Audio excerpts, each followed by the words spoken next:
Hey YouTubers, it's Virginia, and let me tell you, it is wicked hot outside here in Arizona. Even though we're in the high desert, we're right at about 45,000 feet. So we are about 10,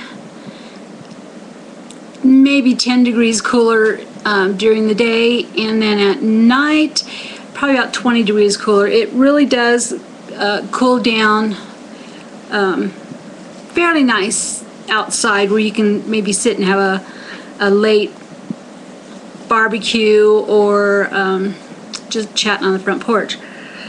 But not for long. You probably wouldn't want to sit out there more than an hour or so, because the 90-degree temp or 87, 90-degree temp, even though it's in the shade, it still becomes quite uncomfortable.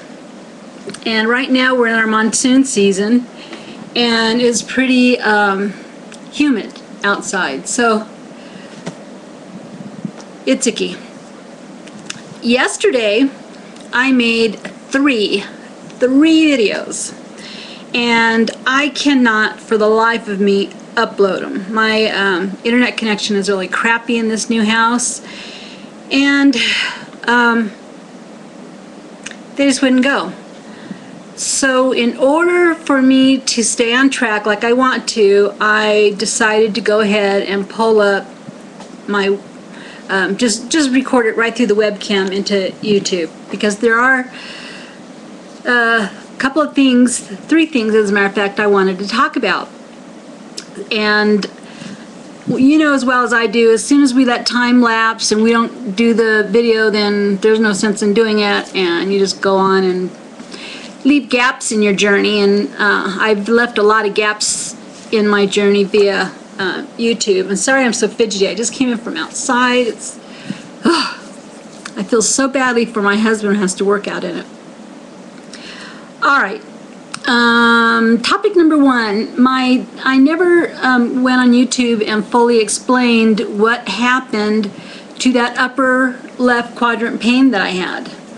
I think the last time I talked about it was the beginning of last year, January, February, right around there. And after the big surgery for, they opened me up from breastbone to pelvic bone and ran my bowel completely, they never could find anything wrong.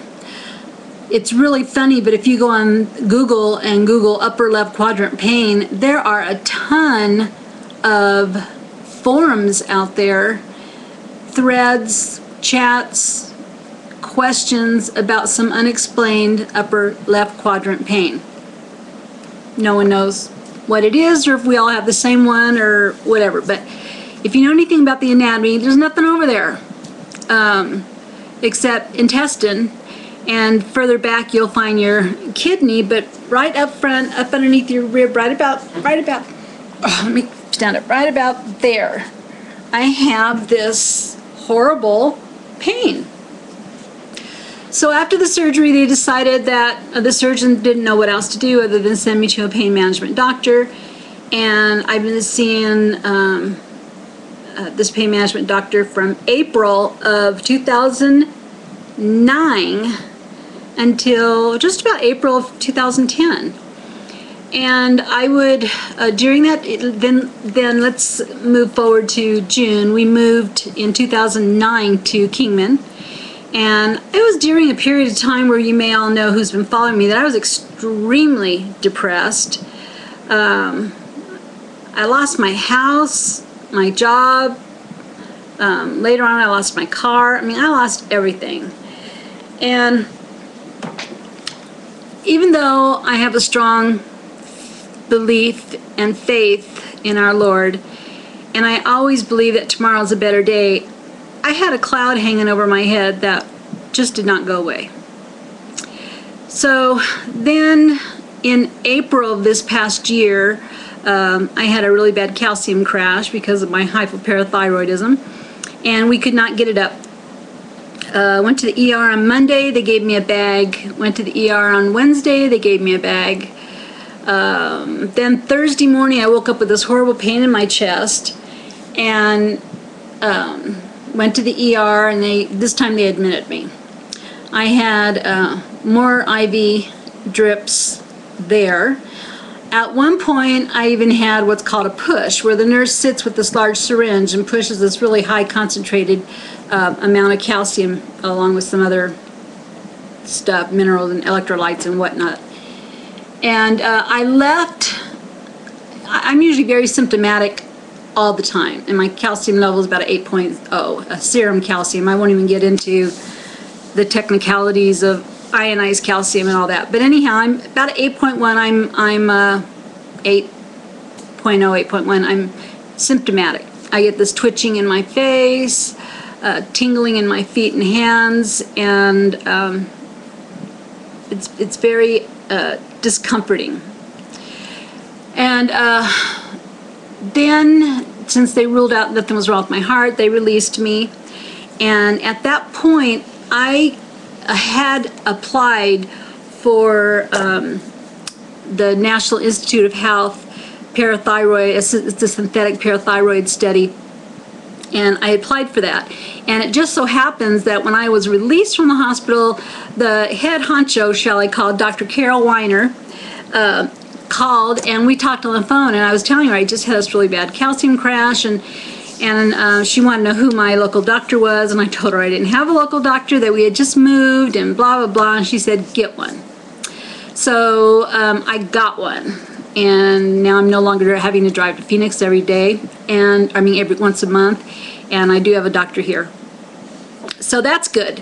Also during this time, when my short-term disability turned into long-term disability, one of the requirements for long-term disability is that you have to apply for Social Security Disability Insurance, SSDI. So I did, and they sent me to their doctors, and they examined me, and long story short, I was approved.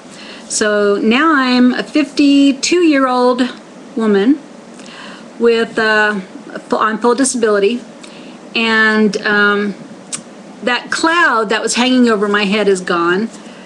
When we moved to Kingman, it was really, really bad. And then we were real smart and only signed a real short 6-month lease. And as soon as the 6-month lease was up, we started looking for other places. And my husband, in May, came across this house that we're at now.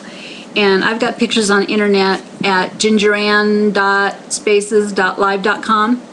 You can go there and you'll see all kinds of pictures. This house was built in 1946, and it is old, and it is, I don't know how many square foot it is, but it's a bigger house. It's 3-bedroom, only 1 bath, and we're loving it. It sits up on a hill, and we can see, you know, out through the whole front part of my house. I got these huge windows, even a bay window in the dining room, and I love it. I had no idea that a house could have such a dramatic impact on your disposition and your mood and all that kind of stuff.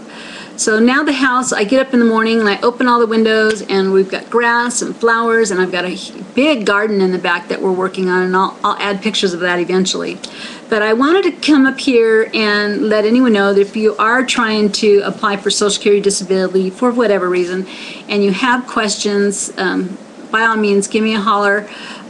You can write me at ginger.cooper@live.com. You can write me here. You can go to my blog and write me. I'm on Facebook, it's Virginia_Cooper. I'm easy to find. And one of the videos that I was working on yesterday was baking bread. I finally did a video. So as soon as I figure out how to get these things uploaded, I will. But I've got something else I want to talk about. It was a particular video that I made last year, and it has brought a lot of comments to my website. So I'm going to end this video right now and pick it up and talk about this video that that's been cracking me up. Bye, guys.